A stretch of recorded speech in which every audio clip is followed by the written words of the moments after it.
차별화를 위해서 만들어진 오피스텔이겠죠. 근데 펫 오피스텔이 굉장히 괜찮았던 게 뭐 집이 손상되는 것도 당연히 문제가 되고요. 그러다 보니까 그냥 안 할래 이렇게 되시거든요. 산업단지 가까이에 있다면 그러니까 일단 수요자만 있으면 오피스텔은 됩니다. 사실 오피스텔을 투자하시는 분들은 보통 수익률이거든요. 딱 그 오피스텔 옥상에다가 펫 운동장을 만들어주고, 저도 놀란 게 아무래도 이제 경쟁이 심하다 보니까 차별화를 위해서 만들어진 오피스텔이겠죠. 근데 펫 오피스텔이 굉장히 괜찮았던 게 사이즈는 한 9평 정도였어요. 제가 이제 분양을 해드렸던 것 같은 경우인데, 문제는 요즘에 반려동물 키우시는 분들 정말 많거든요. 근데 임대인들이 그런 임차인을 원하지 않아요. 왜냐면 나는 내가 반려동물을 키워서 기르기 때문에 같이 하기 때문에 이해한다 하지만 옆에 주택 공동주택에서 예를 들면 민원이 자꾸 들어오고 하니까 그런 부분에서 집이 손상되는 것도 당연히 문제가 되고요. 그러다 보니까 그냥 안 할래 이렇게 되시거든요. 그러다 보니까 그분들은 갈 데가 없어요. 반려동물은 저도 사실 반려묘를 키우고 있지만 가족이거든요. 그래서 그분들 분양률 굉장히 좋았습니다. 그런 경우에는 딱 그 오피스텔 옥상에다가 펫 운동장을 만들어주고, 또 현관 1층에서 들어갈 때 세척시설을 만들어줬어요. 물론 스스로 하는 거지만, 그리고 실내에도 그 펫하우스도 있고, 그리고 벽면도 손상 안 되게 두텁게 몰딩 처리 다 돼 있고, 그런 식으로. 그리고 현관 앞에 나갈 때 보면은 목줄 딱 장착시키는 장치도 있고, 그러면서 그때 그 분양률이 100% 이상이었습니다.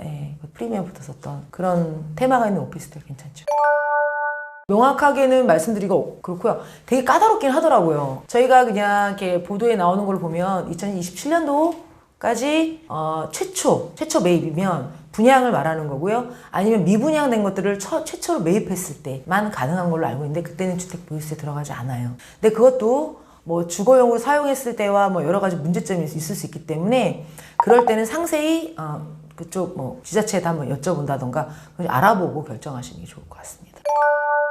역세권이 물론 최고입니다. 최선이고요. 역세권이 아니어도 산업단지 가까이에 있다면, 그러니까 일단 수요자만 있으면 오피스텔은 됩니다.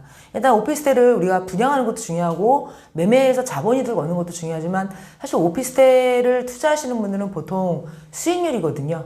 월세 수익률을 받기 때문에 수요자만 있으면 가능해요. 근데 산업단지가 들어온다고 하면 그쪽에 있는 수요자들은 먼 거리로 출퇴근 안 하려고 하거든요. 그 안에서 요즘에 또 오피스텔 워낙에 잘 지어져서 그 안에서 시설도 너무 좋거든요. 빨래방 다 갖추고, 어디는 조식도 서비스로 나오는 데가 있기 때문에 이런 식으로 하는 것들은 괜찮아요. 하지만 조금 유의해야 될 점이, 그런 계획들이 무산되는 경우가 있어요. 그러니까는 오피스텔을 분양받기 전에 당연히 이 오피스텔의 미시적인 부분도 봐야 되겠지만, 거시적으로 그 계획들이 어느 정도 진행 단계에 있는지는 보고 선택하시는 것이 맞다고 생각합니다. 먼저 수요자가 분명하지 않은 데는 오피스텔은 거의 공실률이 굉장히 80% 이상이기 때문에 그거는 유의하셔야 되는 건 당연하고요. 노후도도 당연합니다. 일단 월세 수익이 발생하는 만큼 또 우리 거기에 또 지출이 많이 되기 때문에 그런 것도 또 고려하셔야 되고요. 또 연세 드신 분들은 저는 오피스텔은 별로 권해드리고 싶지 않습니다. 이제 그 일반 임대 사업자 등록이 되는 경우에는 말 그대로 내가 사업자로 쓰겠다는 약속을 하고 건물번에 대해서 부가세로 환급을 받거든요. 근데 그런 경우에는 전입신고도 안 되고 또 월세에 부가세 10% 붙여서 월세를 받습니다. 근데 임차인들이 간혹 그렇게 약속을 해놓고 계약서상에 전입신고를 안 한다라고 쓰지만, 그거는 효력이 없기 때문에 전입신고를 해버리는 경우가 있어요. 그래서 많이 분쟁이 있었고, 또는 이제 다른 경우에는 원상회복 문제가 많이 또 있기도 하고요. 오피스텔 같은 경우에는 보통 보증금이 또 작기 때문에 월 차임이 연체되는 경우, 그런 경우에서 분쟁 사례는 많았습니다.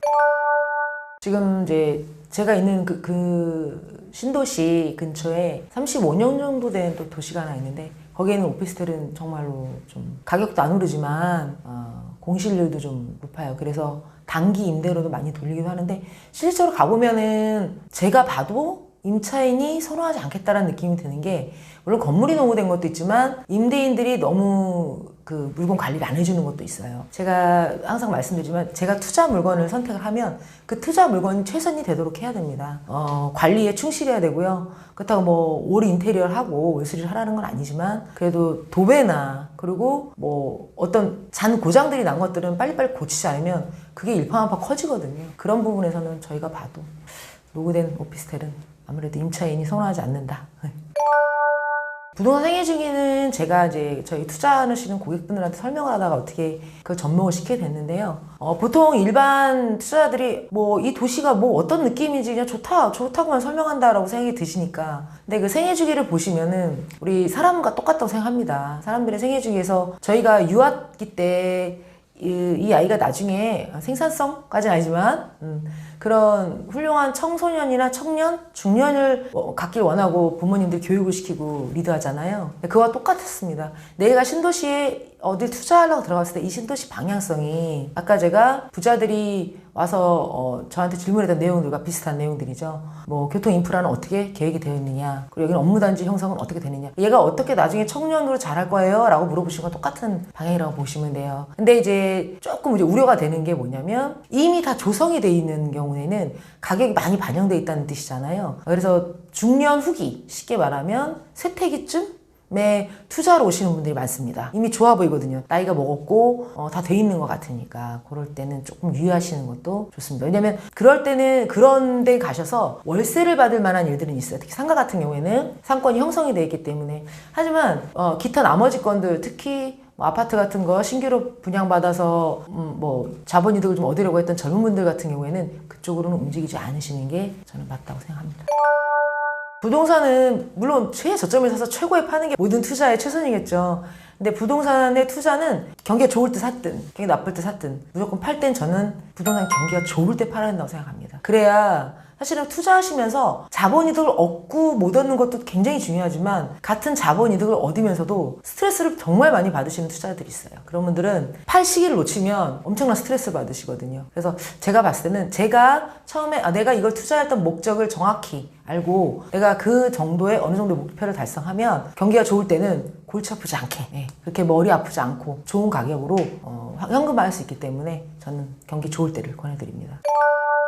투자자들이 많이 다녀요. 그리고 가격이 올라갑니다. 일단 누군가가 내 물건을 찾고 부동산에 관심들이 많아지고, 그리고 주변에서 딱 보다시피 아파트 가격이 먼저 항상 리드하기 때문에 지금도 아파트 가격이 올라가고 있거든요. 아파트 가격이 리드하고 어느 정도 좀 지나면 나머지 이제 종목들이 뒤를 밟아서 올라가면 사람들이 투자를 하기 위해서 계속 찾아다닙니다. 왜 지금 같은 경우에 미국 주식에 관심들이 많잖아요. 그리고 한참 또 가상화폐에 관심이 많았던 것처럼 누구든지 어떤 투자를 하려고 할 때 이미 그게 좋아졌다는 걸 알기 때문에 시작하는 거라서 그쯤 됐을 때는 내 물건을 정리하는 것도 좋겠다라고 생각하시면 되겠습니다.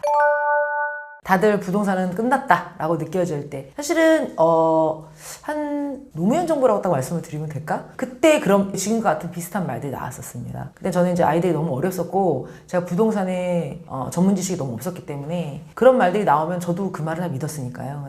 이제 끝나는구나 라고 생각했는데 전혀 아니지 않습니까? 그래서 이런 말들이 계속 이렇게 왕왕 나온다는 건 지금 경기가 굉장히 안 좋다는 신호로 보시면 될 것 같습니다. 가장 중요한 거는 아주 냉정하게 내가 투자할 수 있는 금액을 산정하시면 돼요. 사람마다 개인차가 있거든요. 내가 갖고 있는 재산을 다 털어서도 투자하고자 하는 사람이 있는 반면에 난 그렇게까지는 투자하고 싶지 않고 내 적금 분거와 내가 갖고 있는 에쿼티만 가지고 현금만 가지고 하겠다 이러는 사람도 있기 때문에 그 금액을 먼저 산정을 하고 그 다음에 금액에 맞는 목적을 설정합니다. 나는 월세 수익을 받되 자본이득은 조금 취약해도 좋다라던가 아니면 나 월세는 필요 없어 자본이득이 중요해 라든가 이런 식으로 자기 목적을 정하고 또 가격에 맞는 걸 물건을 현장을 답사하면서 찾으시면 됩니다.